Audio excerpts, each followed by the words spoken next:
আলাইকুম। আজকে আমরা কুকিজ বানাবো, যার কারণে ফার্স্টে আমরা বাটারটা গলিয়ে নিব যতক্ষণ না ব্রাউন হয়ে যায়। ব্রাউন হওয়ার পর সেটাকে আমরা পাত্রে ঢেলে নিব এবং চিনি অ্যাড করে দিব। চিনি দেওয়ার পর এটাকে মেশাতে থাকবো। মেশাতে যখন এই ধরনের একটা কনসিস্টেন্সি আসবে তখন ডিম দিয়ে দিব এবং ডিম দেওয়ার পর সেটাকে ফেটাতে থাকবো।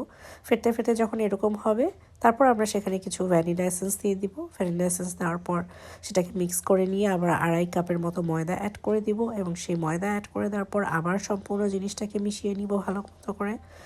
তারপর আমরা সেখানে বেকিং সোডা এবং বেকিং পাউডার অ্যাড করব।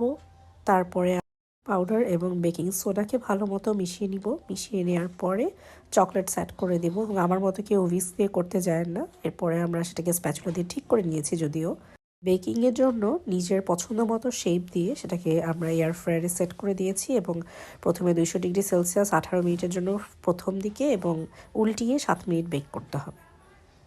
তারপরে গরম দুধের সাথে আপনারা এনজয় করতে পারেন। নর্মালি